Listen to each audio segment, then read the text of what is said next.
Welcome back to the Reactive Training Systems podcast. This is your host, Jim Ellie, and in today's episode, coaches John Garofano, Ross Lepola, and myself talk about all things stress management. How do we actually recover from the training that we endure? Stress accumulates over time, whether it be from our actual training stress or external stressors like traffic or not being able to find your phone charger. Things like this accumulate in a wide variety of ways and ultimately can impact how well we recover and ultimately how we can perform in the gym. As we work with athletes around the world during some of the most uncertain times, we've noticed that stress management is becoming more and more of a priority for our lifters in order to help them achieve their goals. So in this episode, we really dive into that topic and share all the different ways that we find can help not only manage stress, but to enjoy our training more and to enjoy the process that we all have learned to fall in love with. If you enjoyed this episode, please consider liking, sharing, sending this to your friends, putting it on your Instagram stories, tagging us at Reactive Training Systems or at Reactive Training Systems Podcast. And without further ado, let's get into the episode. Today, we have John Garofano and Ross Lepola and myself, Jim Ellie, and we're talking about stress management and how important it is in our lives, how important stress management has become as we've changed so many of our daily routines, or some of us maybe. Obviously, all of us have been working from home for 5 years, so we've been having a lot of conversations with athletes who are having more differences in their weekly schedules, and this idea of work management and stress management and how to balance the various stresses that are happening in our lives, as well as the internal stressors within training. We talk a lot about training outside of, or how our stressors outside of the gym might be impacting our training, but sometimes the easiest stress to control and the one that is the most useful is how much you're actually training. And Ross and John and I had a pretty cool conversation earlier in the week about that, so we kind of wanted to share some of that insight with you. I know Ross has something he wants to talk about on, I think, a more immediate sense, as we've been, it's morning here. We're all drinking, well, I don't know if we're all drinking coffee. Are you drinking coffee, Ross? Not at the moment. I've actually drastically reduced the amount of coffee I drink in a day by well over half. Yeah, because you used to talk about how you had a whole pot of coffee before noon or whatever. Yeah, man. I would drink an entire pot of coffee every single day, usually done with it before 11, 12 o'clock. And now I'm down to, I suppose 4 volumetric cups compared to the 10 to 12. Okay, I'm going to sound silly. What is a volumetric cup? Well, I just, volume-wise, like a cup, like a measuring cup versus a cup of coffee, like depending on the size of the cup is going to be different from a volumetric cup. Have you noticed that's, what have you noticed so far with that change? Because that's recent, right? Relatively? Yeah. I think 2 big things. One, my rosacea isn't as prominent, which is definitely really nice because, in all honesty, I can be a bit self-conscious about that. And probably the biggest thing is just the overall quality of my sleep has improved dramatically the past several weeks, with a few adjustments and changes, and coffee being one of those adjustments and changes. And it's really interesting. Like, we talk about sleep, and sleep's really important for recovery, and I think most people know that pretty easily. And we think about getting enough sleep, and I've been consuming this book, Why We Sleep, and that's been driving some of my adjustments. And he goes over and talks about a lot of things about the quantity of sleep is not necessarily enough. Like, yes, you want to make sure that you're getting like 8 opportunity hours, but it's also about the quality of sleep. And one of the things that he covers in there to know that you're getting like the quality of sleep is that you're dreaming a lot at night. You don't have to remember it, but just also being aware that you're dreaming a lot is important. And that's one of the biggest things I've noticed is I'm dreaming a lot more at night. And I don't necessarily remember them all the time, but I'll wake up and be like, man, that was a weird dream. I don't really remember the details, but I remember that was just weird. Right? It's real. It's foggy, but that's part of the point. Like, we're not necessarily supposed to be that aware of them unless we wake up after the dream and like jot it down in like a dream journal or something along those lines. And the interesting thing since those changes, as well as it relates to training, is holy crap, has my body been feeling better? Like, I'd been kind of dealing with some aches and pains prior to that, and those things are gone. I feel way better, and my track scores, I'm putting in super low scores every day for track, way more than normal, and energy's through the roof, mood is better. All that stuff is taken a significant increase. The areas you want to increase as far as like mood and energy are up. The areas you want to decrease as far as stiffness and tightness and soreness are all down. Yeah. And I definitely think a lot that it is primarily correlated to my changes that are prioritizing sleep a little more and prioritizing the quality of the sleep. So I had a question for you, Ross. Yes. So you mentioned the caffeine intake was a big focus for you in terms of reduction in caffeine and also timing of caffeine. Have there been other things that you've done to improve the quality of your sleep? As far as improving the quality of sleep has been to be as diligent as I can to have like the sleep cycle, right? And acknowledge and recognize kind of what my natural circadian rhythm is and not deny that. So, for me, that's really trying to make sure I'm lights out by 10:30. If I push that, then it starts to be groggy and impacts me, and then impacts the wake time. And that's one of the things that can impact the quality of your sleep, is trying to have as close to the same go to bed, wake up time every day. And that's like, you look at the author Matthew Walker's, like some of his Instagram stuff, and that's like, it's funny. His number one advice to sleep quality is waking up and going to bed at the same time every single day, no matter what. Mm-hmm. And I don't know. I think that's somewhat unrealistic because obviously when we all get together, we know when we all get together at events, there's definitely a lot of lack of sleep.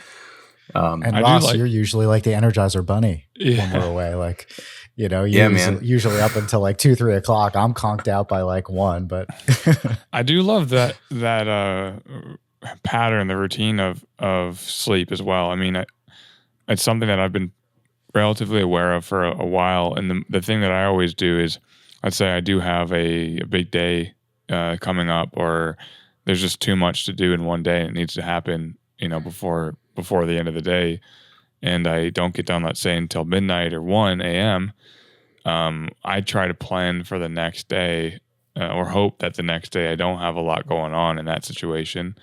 And then I try to figure out how many hours is, let's say I go to bed at 1 plus 8 hours plus 45 minutes, because it takes around 30-45 minutes to really, really pass out, depending on, my level of calmness. If I can, I like to do guided meditation before bed as well. There's some really cool apps. I've been using Headspace, and Headspace has been really nice because they have these sleep meditations that I've been listening to, and they kind of go through like a story that you can listen to while whatever thoughts are going on in your head before bed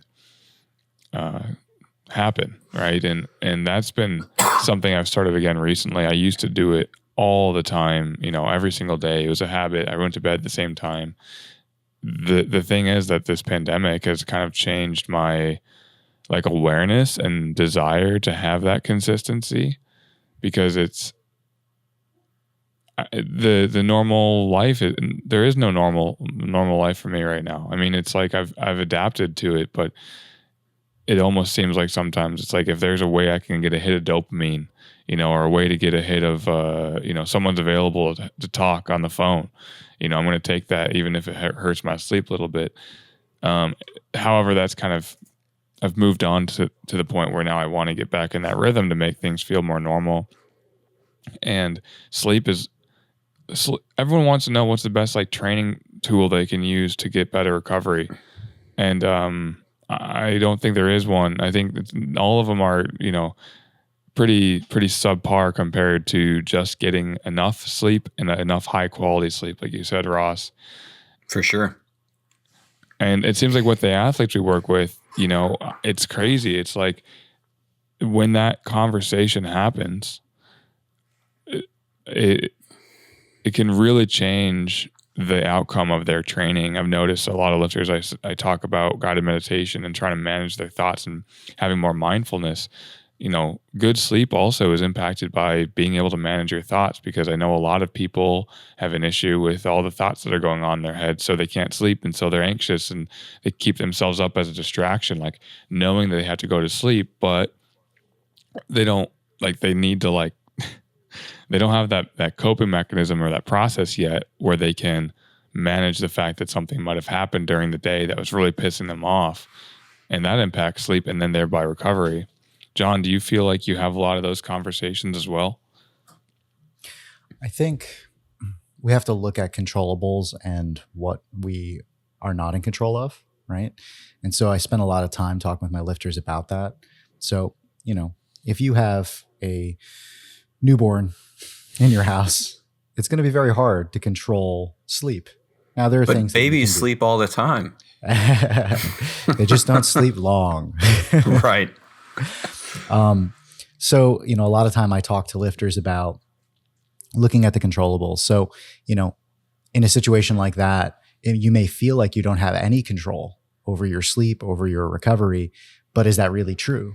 And most would say, no, it's not, because you can take naps. You can improve the quality of that sleep by, if you're only sleeping 4 hours, well, how can you get the best 4 hours in as possible? I think one of the biggest mistakes that lifters make is in situations like that under high stress. And, obviously I use the infant, example, but it doesn't have to just be that. It could be a life change, anything, work change, just really, it's a very busy period of your life. So, one of the things to think about is if you can't change those things, then it makes sense to change training. And I think that's where, obviously try to optimize recovery. You look at best ways to get sleep, hydration, nutrition, stress management, all that stuff. But when you're at a place where you can't really change those any further, then I think you need to change training. Yeah. Agreed. One of the things that's been super cool that everyone asks about all the time is like our stress index. And I find that with lifters, when they're telling me that, they're getting beat up, they're feeling like they can't sleep. Actually, I'm curious. I have a lot of lifters that tell me that they have a tough time sleeping later in the development blocks, like to the point where it really impacts them. And I've noticed that as well, especially on very heavy sessions. Like it feels like my body's just tingling and I can't it's like I don't get that feeling of I want to go to bed. It's like I want to die, like and it might be related to Ross's comment we had before the convo about, pre-workout, but I don't have it, to that degree where I'm trying to counteract that fatigue. But if I'm having a really heavy session, and it's later in the development block, we're really pushing the numbers, I do find my own sleep and recovery is impacted. Do you guys notice that with your lifters or for your own training? I know that when I'm right at a peak, I feel that way personally. Like I feel like a little bit strung out, tired, but I also know that my fitness level is going up. And so I can sort of justify some of that, but I also know that's a place I don't want to live forever. Like that's 1 to 2 sessions and then a pivot. And I would definitely say to lifters that that's not a place you should feel at week 1 or 2, but if your time to peak is 6 exposures, maybe it's all right that you're going in onto that 6 exposure kind of beat up a little bit, as long as performance is up and whatnot. I mean, I don't think I've ever been at a meet where I'm like, oh, I feel really good today. I feel like I can go run 2 miles and just be fine. I think some of that has to do with the fact that while you're improving fitness, you're also increasing fatigue at the same time. The goal is to try to just outpace the fatigue if you can. And I don't know what you think, Ross. Yeah, I mean, I think that's very real. I think I experience it slightly differently, but similarly at the same time. And I think a lot of the lifters that I work with are kind of all in that similar boat, right? There's similarities, but there's slight individualizations in the experience. And so mostly just speaking for myself, I tend to, when I get towards the end of a development block, I really notice it, like, say, 5 weeks is my time to peak. The second half of week 5, like, I do not want to do it. I could give a shit less at that point about training. Like, the good stuff is over. I've done my heavy work. I just want to pretty much not even train. And it's that lack of motivation, lack of desire, which is very unusual for me because I always want to lift. So I that's easy for me to recognize. I can't say that I've observed myself having poor sleep at the end. It doesn't mean I don't. It's just that I haven't noticed it or become aware of it. And it might be something that maybe in this block as I peak, I might notice and become aware of it as I've been making some adjustments and prioritizing that type of stuff lately. But I think one of the things that plays into it, that I think back to one of the comments you made a few minutes ago, John, about like understanding your controllables, and if you can control the other things around you to prioritize recovery, then you can keep training. But if you can't, then you have to change training. And, I look at it, we always talk about stress index, right? Well, at the end of the day, if we're talking about stress management, we have to manage all the stressors, whether they be from life or from training. And, stress is stress. The body doesn't sit there and care, oh, that's stress from squats. We like that, so we're going to recover for you better. Like, no, it's gonna be similar but different as far as especially your nervous system and how that responds to the stress, whether it be from a squat or you're super pissed off at your boss at work is doing something that you don't like or whatever. So we have to prioritize the recovery. Recovery is key if you want to get stronger. You don't get stronger from lifting weights. You get stronger from recovering from lifting weights. So that all plays into it, and managing that and managing the different variables and being aware of them is definitely, important. But Ross, I was told that if I wanted to maximize my gains, then I need to do all of the work. Like I need to work harder. Yeah. I think we've all heard that a lot of times. I remember when I was playing college football, and right after the season got over and we started to hit the weights, and it was crazy. I've never lifted weights so hard in my life as those few weeks that it was the several weeks between the end of the season and Christmas break. I can say that those several weeks there were the hardest weightlifting sessions I've ever had in my entire life. And they're also the least productive and most detrimental to my health. It got to the point where like my body hurt so friggin' bad all the time, every day, to the point where I was like, you know what? This sucks. I'm done. I'm 5'7", 175 pounds at the time. Like I'm not going anywhere with football. I'm gonna just focus on my education.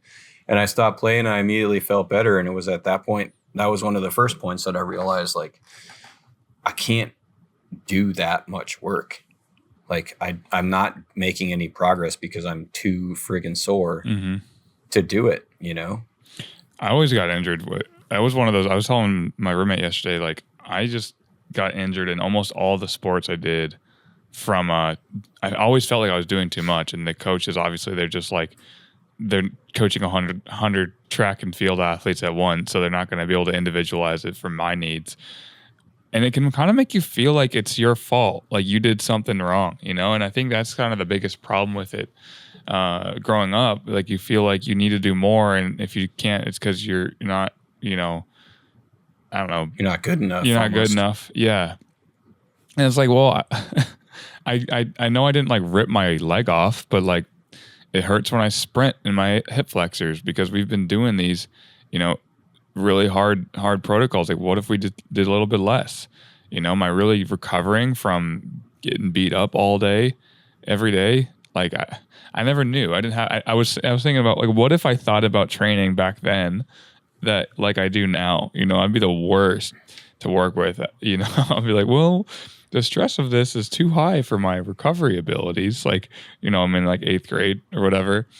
Like, but the thing is, it's like that's kind of the role of the coach, is to kind of get that out of the lifter, because I think, or the athlete in that situation. I mean, I don't know, maybe you guys have had better high school coaches, but for the only sport I never got hurt in was in basketball, which I think was because we only had 10 people. So it was a little bit easier to manage the stress. You know, if you're tired, like the coach takes you out.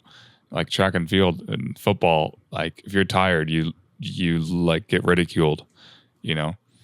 That tough man culture. Yeah. So, but I find that it's fun now that as a coach, it's like we get to use those experiences to kind of guide the lifter when they, because I don't think a lot of athletes want to admit to themselves that they are actually going to respond better if they pull back and turn the dials back.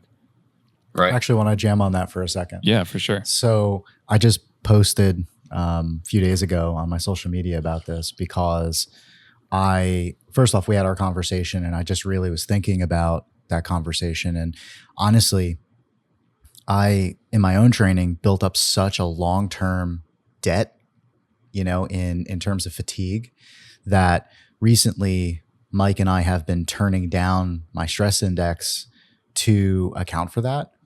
And I'm very, very low in comparison to where I was, and been focusing on some other things, more sleep, you know, better caffeine habits and those sort of things, better stress management.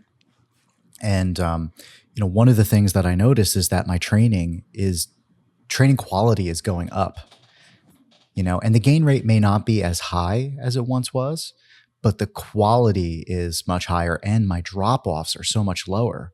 After I finish a development block, when I pivot and I go into the next development block, I lose way less, because usually what would happen is I would have this like blast and cruise kind of cycle, right? Like I would be pushing super hard during a development block. Not natty and development blocks. I am natty, I promise. Yeah, like I would push so hard during a development block that, you know, during the pivot, I felt crushed, and the weights that I would use during a pivot would be so low that by the time I'd start the next development block, I'm like way below where I started, you know? And what I found was that by having actually a lower stress index and not pushing myself and beating myself down to the ground, you know, because I ought to be at a certain level of stress, right? Like that's my mindset. I ought to be at a certain level of stress. Now, when I'm not doing that, I start the next successive development block higher. So I don't know if you, Jim or Ross, have noticed that with some of your lifters as you start to kind of peel back a bit on the stress and get them to an appropriate level of work. If you've started to notice that they like kind of carry into the next development block a little bit higher. I think there's a lot of times where less is more. And, you know, the idea of, for me, is the working smarter is working harder. I always think when conversations like this come up, I always think to when Mike did that case study on Liz Craven and how he was running ridiculously high stresses. Like, I don't remember the exact number. I think it was like 35 for a total stress index, which is way higher than pretty much anyone in the history of RTS has seen, like, and so for her to be running, like a full 10 plus points higher on the stress index in a week and be fine and handle it is intense. It's crazy. But the thing that they also found was that she didn't have a higher rate of gain than if they turned the stress back. So why do more work than you need to? If your rate of gain is, 30 pounds in the development cycle, if you have a stress index of, 20 and your rate of gain is 30 pounds and you have a stress index of 15, why do more? That just increases your risk without increasing your reward. Yeah. That's the thing that I think is not thought about a lot, especially if we talk about the, attachment to what is optimal. Like whether or not you can ever just determine that. You look at it like an exercise science study, for example, and they tell you, oh, this group, when they did more volume, they gained more muscle, but it was for 6 weeks, and we don't really know how they were feeling or what their body was doing or like how much actual strength they gained. Whatever the thing they're studying, they're probably also not doing it for long enough. And so I think it can make us think that if we want to maximize our gains in the shortest time frame possible, we need to do and push to the limit and maybe even past it and do whatever we can to kind of keep going, whether that's pre-workout where you're burning the other end of the stick or, some people can sleep more, which is kind of nice, but I don't know how much more benefit that's going to be. And then sometimes they're also trying to cut at the same time, so they're maybe not in a caloric surplus, whatever it might be. But it's that's usually a 6-week study or an 8-week study at max. You're not going to rarely see a 16 or 52-week study, for example. With the lifters we work with, we're trying to get them ready for, life, right? Training with life and considering the things that they care about outside of the gym. And if you don't need to do as much, not only are you not going to be as beat up, but now you don't have as much time that you have to spend at the gym to get the gains that you want, and you can focus on family, your kids, your other goals, your hobbies, the things that are kind of helping to sustain the training and, your overall enjoyment with training. Because I think the worst part is if you put all your eggs in the training basket and then those eggs become rotten, it's like you don't have any other baskets. Now you hate training, and now you feel like you lost something, or the thing that you loved is hurting you, right? For sure. There's something you said that I want to jam on there for a minute too. You said, not everybody can just sleep more. And, we were talking earlier about sleep being, one of probably the most important recovery aid that there is. The thing about that though too is even if you had more time to sleep more, say you had the time to sleep 10 or 12 hours in a day, you don't actually get more recovery benefits than say past that 8-hour-ish mark. They talk about the sleep and the quality of sleep being between 7 and 9 hours, and you don't get more benefit from getting more sleep. You just get the full benefit from getting your ideal amount of sleep, which happens to be at the average around 8 hours. Mm-hmm.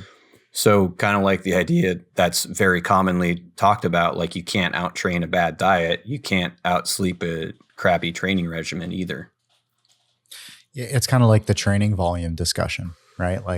At some point, you are not going to get additional benefit. It's that diminishing marginal benefit, right? So at some point, that's it, right? You're just not going to get any additional benefit from the training volume for the cost. So right. Dr. Mike T. Nelson, who I worked with for a number of years and a friend of mine, talks about training as a cost, right? We have to look at training as a cost and weigh out additional training. Is it worth the cost for the recovery capabilities that we have?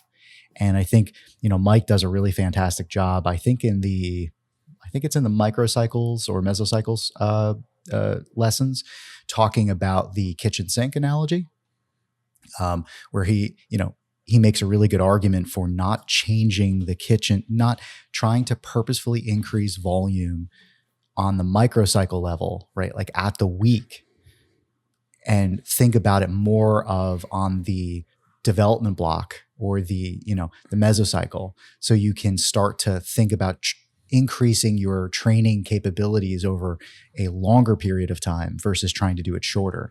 And that's one of the things that I talk a lot to lifters about when they start with me. It's no, we're not going to change training volume every single week, because your adaptation to that training volume likely takes longer than 1 week. Mm-hmm. You probably need a few weeks to get used to something.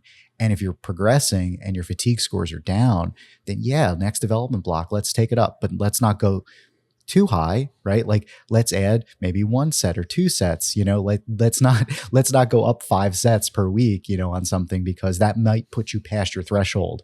You might be overspending your recovery account. The cost of that might be too high. So I don't know if you guys think about that too with your lifters and how you communicate the conversation around volume and just total amount of work per week. The one thing that I hear a lot with lifters is when the training metric that we care about, i.e. strength improvement, that's not the only one I look at, by the way, but it's the thing that like objectively is telling us whether the thing we're doing is pushing us in the right direction. The supplementary data that we're looking at, I think track is one. Whether or not their long-term recovery is high, short-term recovery, that's important, but not as useful. And then just asking them like how they're feeling. If someone's telling me that their hips are really hurting and it's on the second week of the development block, like, hey, we might have pushed that stress too high. But then sometimes I have lifters that are really self-driven, and they say things like, I should be able to do more though. I should have been able to handle that. Or I've done so much more training in the past and it used to work for me, right? It used to work for me so well. And so because it worked in the past, it should work for me now. There's something else going on. It's not the training stress. It's something else. I find that the best response to that is something like, yeah, you can handle more. And this is actually something Ross said last week on one of our calls, is you can handle more, maybe, but not right now. And that other things have recovery costs and demands to them as well. And I think a lot of times people don't, like you said, Ross, earlier in this call, like you don't necessarily might think about how those other stressors, like just because your squat is the one you like, doesn't mean that's the only one that impacts you. Right. Well, and I think too, one of the hard ones that I find a lot of times to work around and really get to, it's just the general lack of awareness of what other stressors are in the life. We all acknowledge like the big events, if our mom dies or, we get fired from our job or something, big significant events are easy to recognize, but it's oftentimes the little stuff that we don't recognize and are not necessarily aware of that, they build. They'll build and they'll build and they'll build, and they kind of wear on you a little bit. And that's kind of how a lot of those things come up. I think about it too, even just in terms of technique and efficiency of lifting. I've always noticed that over the years, every so often I'll have this like, okay, I got to like really refocus and re-intentionalize the execution of my lifts, because little tiny things eroded over time that have now kind of added up to something that's a little bit more significant. And I'll make that change and bam, just like that, everything like turns right around. Bench is crisper, squats crisper, deadlifts, I'm in better position. And the same idea is that with the little things in your life. What's your mood like constantly? Or like something that I've had to learn to manage, working from home. I'm also now with some family changes having to help get the kid to and from school a little more than normal. And anybody that's driven around the metro Atlanta area knows that traffic around here, is not fun. And that is a stressor in my life that I have to recognize immediately and manage. And it's a lot less detrimental when I can be aware of and acknowledge those more subtle things and manage them as they come up, rather than kind of just ignore them. I have another example to go along with that, Ross. So you talked about like the small things accumulating Mm-hmm. with recovery cost. I found that with lifters who created like home gyms because of the quarantines and lockdowns and not having gym access, that there's several folks that I've worked with who've done this where they're like, hey, I've got equipment. I can train more now because I'm not working, or I'm under quarantine and I've got my gym at home. I could just do more. And like what we found is that, yeah, you have time for more, but that doesn't mean you have the recovery capabilities for more. And so then when you start peeling back the onion a little bit and you start looking at like what's going on, like, hey, you're out of work. You're afraid whether or not you're going to have a job or not. Like you have all these things looming over you. And going back to what you said about people not being aware of those stressors, I have found that several people may not have been acknowledging the weight of that. Right. Yeah. And hopefully they're using tools like Jim had talked about with like meditation and whatever else, you find to be helpful, gratitude journaling, whatever. Mm-hmm. But I think that first step of awareness is super important, because awareness brings choice, right? So if you can be aware of those factors that are impacting your recovery and your ability to handle more training, then you can choose to take action. You could choose to, start meditating. You could choose to start journaling, or you could choose to say, you know what? All I can handle is a 12-14 on my stress index. And you know what? Who cares? And who cares if Ross is doing 20-24, right? Like if I handle 12-14 and I'm getting better, and maybe it's not at the craziest rate I've ever had in my life, but I'm still getting better. Who cares? Right. Yeah. I think that's an important, consideration when you start thinking about all of this. Yeah, that comparison between other lifters too, it can make it even more difficult to do the thing that's right for you. And that's stress. You're right. That comparison is stress. Yeah, because you feel like you are, again, part of the problem, and like you are, but it's not in relation to that lifter. It's in relation to you can't do what you want, like. At least not now. Maybe over time, maybe those extra smaller stressors, you have less of them. I always think about being in college, and the only thing we did to get over the fact that we had a massive amount of homework was train all the time. Like, oh no, I can't do my homework. I got to train. And it would be like a way to kind of de-stress. You get the social engagement as well from training, and, you wanted to be in the gym all day. And I think a lot of lifters, they have that previous experience being in a time where they had a totally different life circumstance, whether they went to college or not, still that like different life circumstance. And it can be you. And I find personally that meditation helps to bring, whether it's meditation or mindfulness. Isabella actually did a lesson in the coaching skills course on psychological flexibility. And she talks about how mindfulness is effectively allowing you to observe the thoughts, feelings, and emotions that you have without judgment.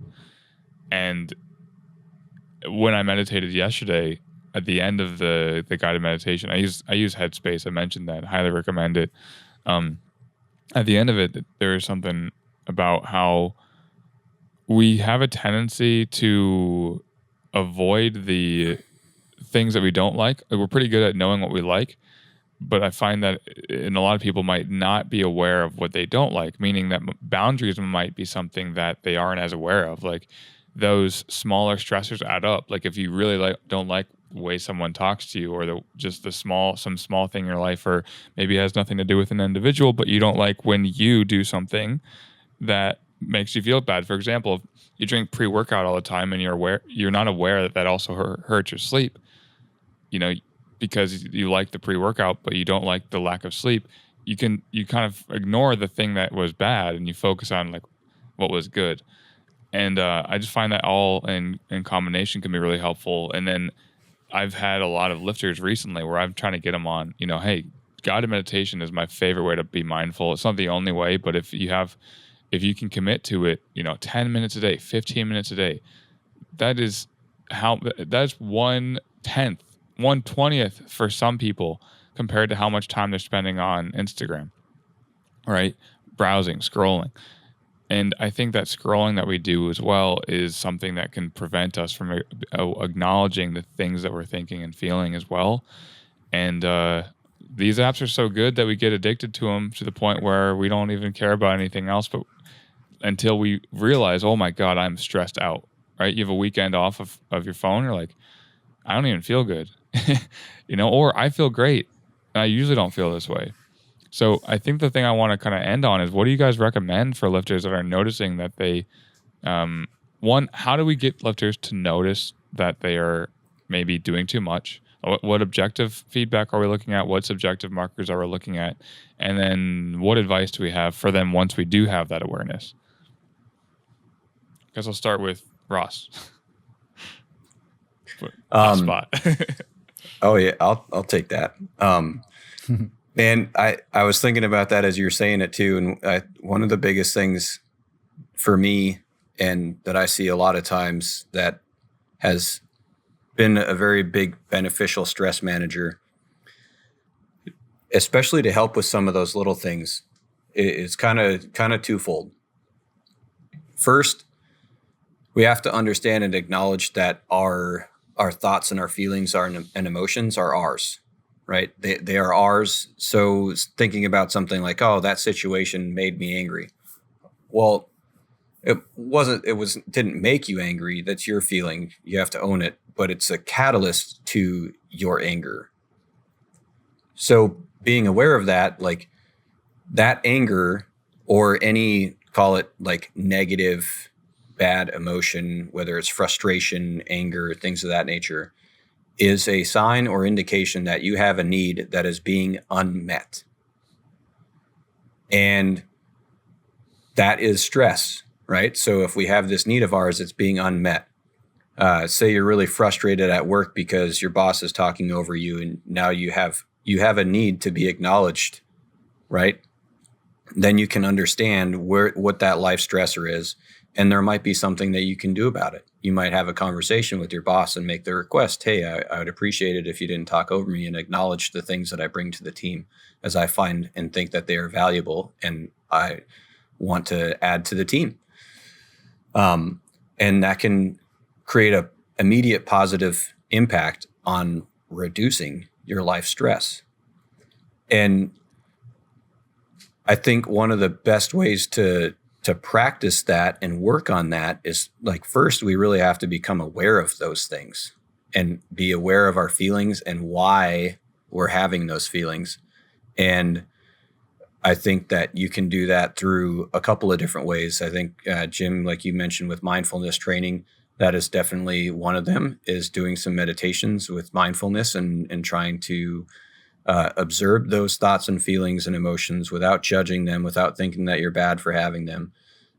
You can remove some of that heightened state from it so that you can better understand why those feelings are coming up in the first place.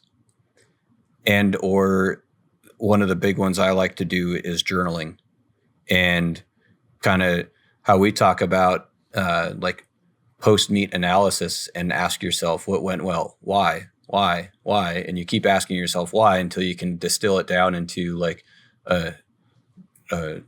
it's like core substance.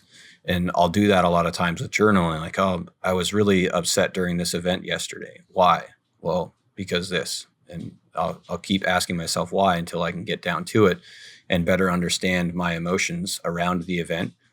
And then from there, once you get down to that point, you can find a solution or action item to carry forward with that. And that is an effective way to manage life stress, become more aware of it and acknowledge it and accept it. And once you do that, then you can actually do something to manage it. But you can't manage it if you're not aware of it or accepting it. I want to add on that with meditation. I think a lot of people find that meditation is just like a lot of us are like action takers. We want to do things, right? We want to make things happen, forcefully or not. I think a lot of people think meditation is about ignoring everything and like discrediting a lot.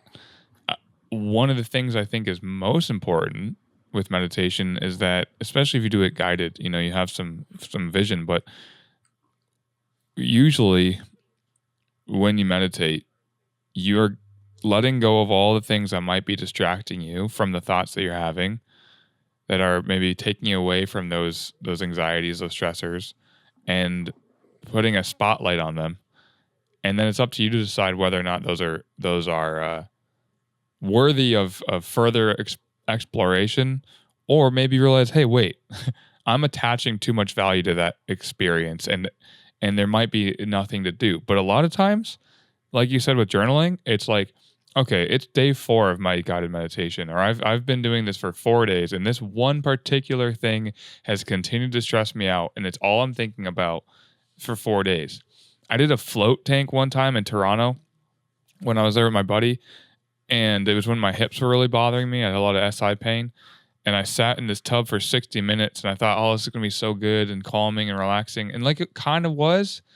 But because you're kind of meditating there, you just have the thing that is on your mind, and that's it. And the thing that was on my mind was my freaking hip was hurting me. And so I left that and was like, you know what? I need to take this seriously and really figure out what is causing this, because I can't even lay down in a salt water bed, like with no distractions. And with meditation, it's similar. Like with that, I have these thoughts that continuously recur, and then I have to decide what's the action step there.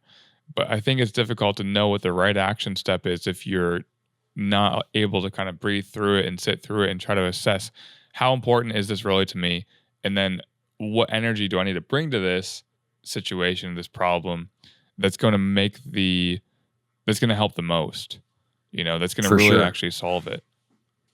For sure. And I think the key the key commonality between the intention behind like the journal and the meditation isn't to like get away from, it's to get into, right? So again, awareness, acknowledge, acceptance. Like there is no action without first becoming aware and acknowledging, accepting what is bothering you. And it seems like that's one of those.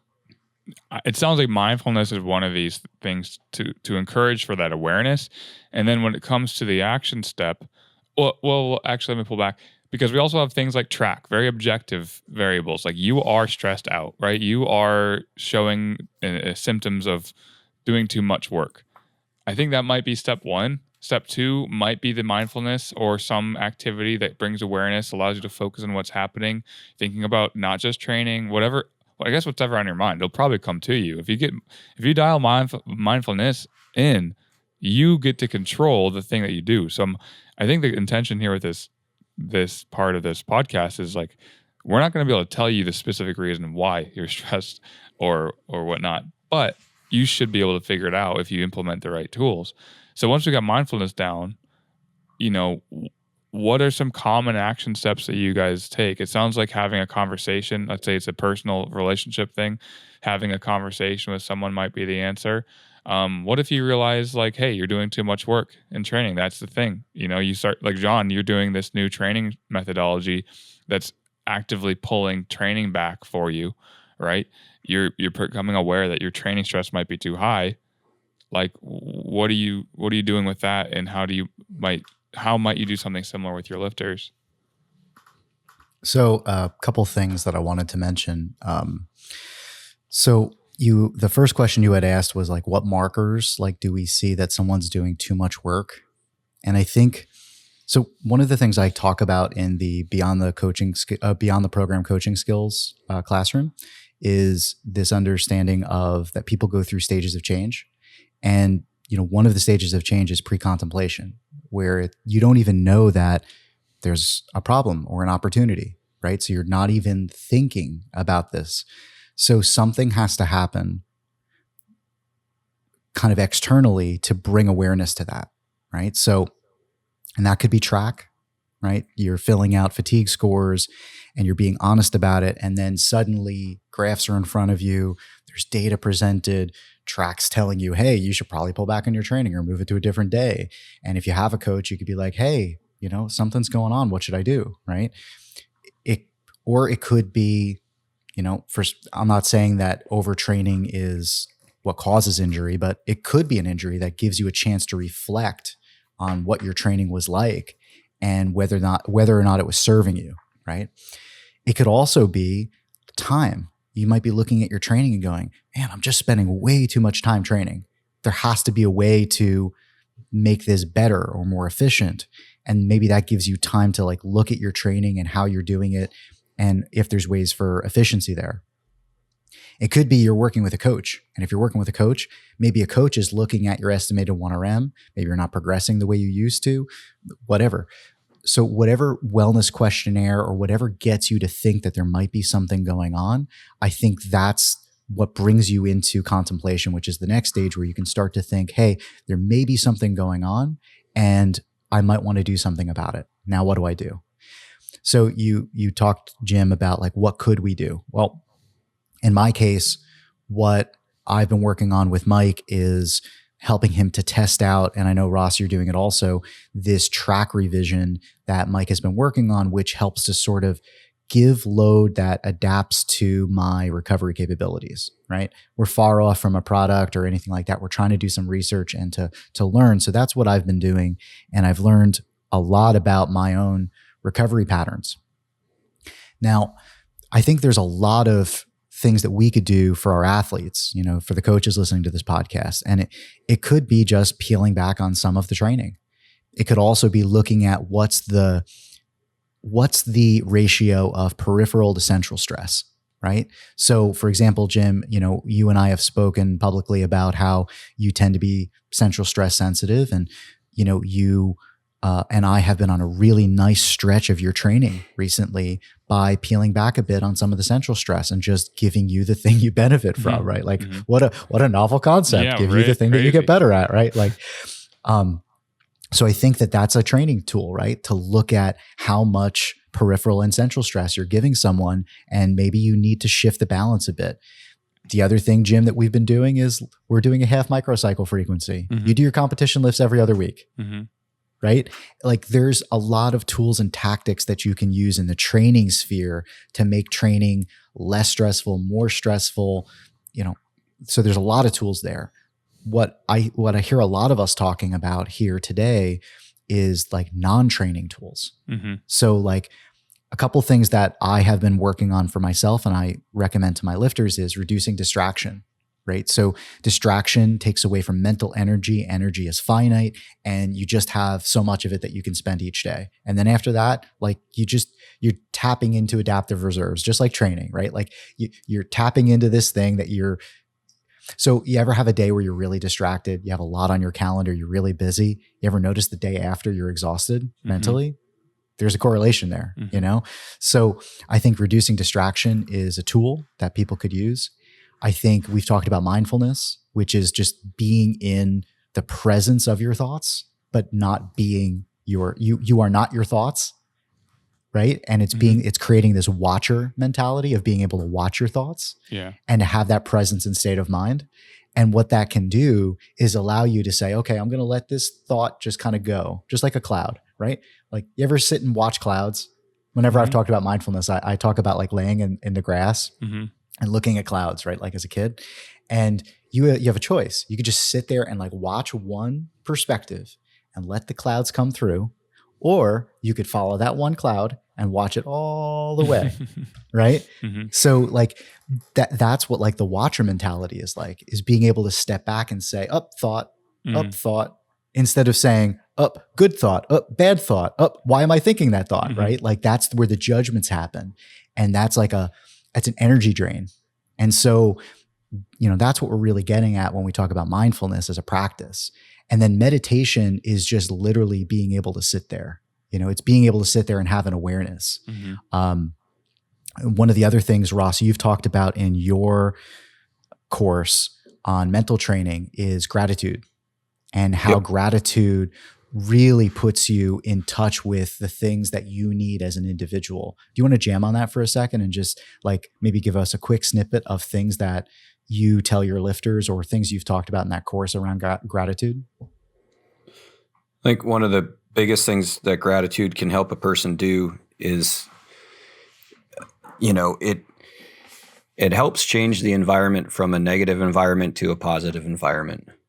And that can manage stress, that can help reduce stress.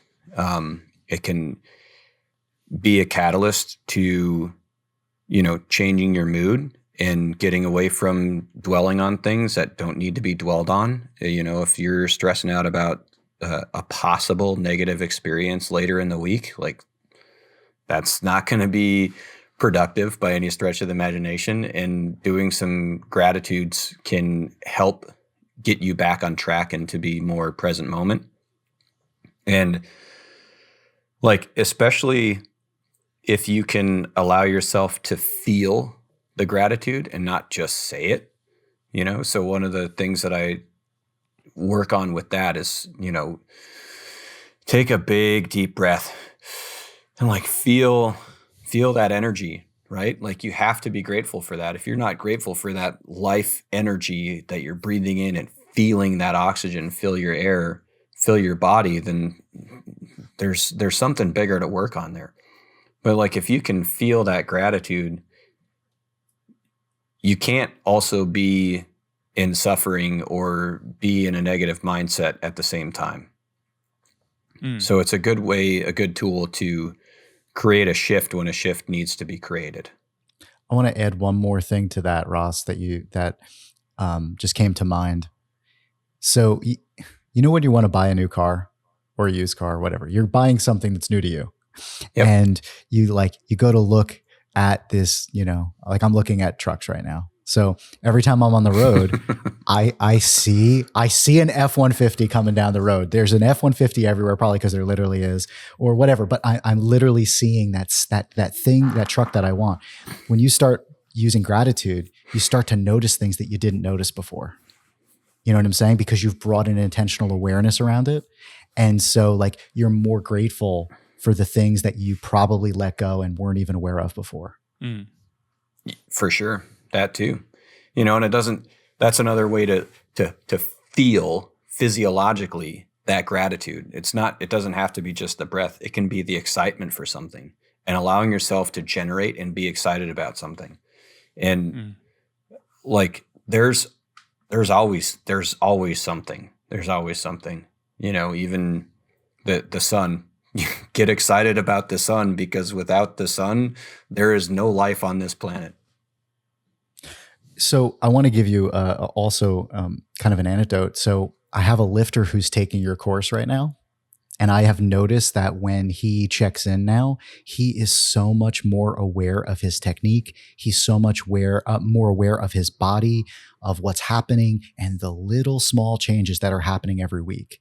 And nice. Whether it's coincidence or not, we're having the highest rate of gain he's ever had. So I think it's really cool. And I think that, I don't know, we could be sort of skeptical of this stuff and say, gratitude journaling, whatever, it's not going to do anything for my lifting. And that's what I care the most about. I haven't seen that to be true for anyone that I work with. It seems to be the most important thing, if not the biggest limiter for progress, if it's not happening. But Jim, you've talked about this before. Like you wish that, and I'm sure you do a lot of this with your folks, but you wish that you had more people that were more self-aware. Like a lot of what you do is to help teach your lifters to become more self-aware so that you can have those really good conversations when it comes time to write training. Well, that's what RTS is about. I mean, that's why autoregulation is something we encourage. It's why RPE is a tool that we use. It's all the tools that we have is how do we allow the lifter to have autonomy in their training, awareness in their training, so that they can make decisions for themselves that are going to benefit them not only in training but outside of it. And this podcast is so important, I think, for all of us, because it's bringing awareness to the fact that we are actively practicing awareness. And that is something that you're not going to find in on Chris Beardsley's Instagram. And maybe shout out to Chris Beardsley. Check it out if you want some training tools and tactics. But our focus, might be too much on the minutia within training that might make a small difference. But ultimately, if we're not focusing on actual management of the overall stressors that accumulate, it's not just these like hypothetical, oh, my dog threw up on me. It's like, no, okay, how often does your dog throw up? They don't throw up that much. I've had a dog for all of my life, and my dog's thrown up like maybe twice. Okay, so these things that we're talking about are harder for us to even give examples of, because everyone has a unique experience, and this practice of mindfulness, this conversation of autonomy, and giving athletes tools to become aware of their training is kind of a part of RTS. It's that next level. It's that having those conversations with our lifters has brought more insight to training than any study that I've ever read. Those are all tools as well. But I think finding the reason for difference, why is athlete 1 not responding to the same stimulus as athlete 2? Why is there a difference in gain? It's those differences that our lifters are interested in when they come work and start working with us and find out about RTS. And we have to make sure we're aware of all the other tools that we're using, and not just, hey, we have emerging strategies, so build the best block ever and you'll be good. Like that block development is going to be dependent on all these other things, and having awareness there, I think, is super, super valuable. I was just going to add to that, Jim. One thing that all of us have been doing through this pandemic and with worldwide lockdowns and everything with our lifters is we've been doing these community with coach meetings. Mm-hmm. And it has been, I'll speak for myself, outstanding, because I think that, Ross, you talk about this a lot, connectedness and belonging.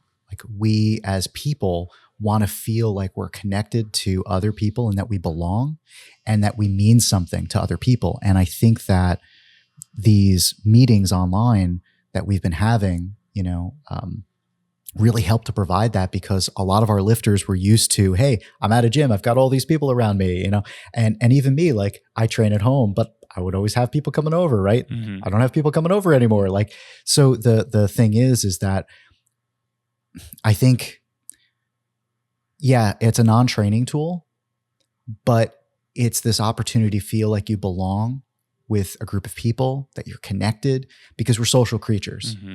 And I think that is super important when it comes to thinking about recovery and also performance. So I don't know, Ross, if you want to talk about that a little bit, because you're honestly one of the people that made me reflect on that. Yeah. We learned that from Positive Parenting Solutions. We were looking for some things to do things differently with Rosalie, and that was something Vanessa found, and it was incredibly effective. But what they talk about is that every child's most basic needs is to feel a sense of belonging and significance. And when you can provide that for them, they are going to flourish and be awesome and well-behaved and all those things. And as I thought about it in relation to my life and a lot of the things that I've experienced growing up, I had the realization that doesn't ever change. That doesn't go away. Like, we, even now as adults to this day, like, we all want to feel a sense of belonging and significance. And that is, like, that ties directly to why so many people, when they powerlift and go to a powerlifting meet for the first time, fall in love with it. It's that community, and that community provides that sense of belonging and significance. And that can be one of the hardest things from a stress management standpoint during a time like this, is that place where we gather and that place where we have community has, in a sense, been taken from us. And, that sucks. That sucks for everybody. Everybody's impacted by that. And So finding other ways to create that sense of belonging and significance and fill that bucket is the way to manage that stress. Yeah, absolutely. Hey, so it sounds like this is a conversation that's going to be, illuminated in a lot of the different content we make, and I think next week we're going to jam out on maybe some of the nerdier training stuff with this conversation. So make sure to check us out at Reactive Training Systems on Instagram. Follow John Garofano at JohnG_RTS. And then Ross, is yours Ross.Lepola now? That is correct, yes. Ross.Lepola, and then mine is Jim_RTS. We've been talking about these things, and we're going to keep kind of giving you guys tips and tricks and just general advice to really help improve your training. Overall, hopefully improve the life as well. So thanks, John and Ross, for joining us, and we will talk to you guys next week. For sure. Take care, everybody. Thank you for listening to this week's episode of the RTS podcast. We really enjoyed talking with you about stress management and how to actually implement some of these mindfulness practices into your training and hopefully improve your recovery during these times and have better training sessions. Speaking of better training sessions, if you're interested in adaptive templates, something that we offer here at Reactive Training Systems, we're currently running a 40% discount on the RTS versions of the adaptive templates. All you need to do is go to store.reactivetrainingsystems.com and you can get your adaptive templates for 40% off until Monday, November 30th. So highly recommend check that out using the link in the description below.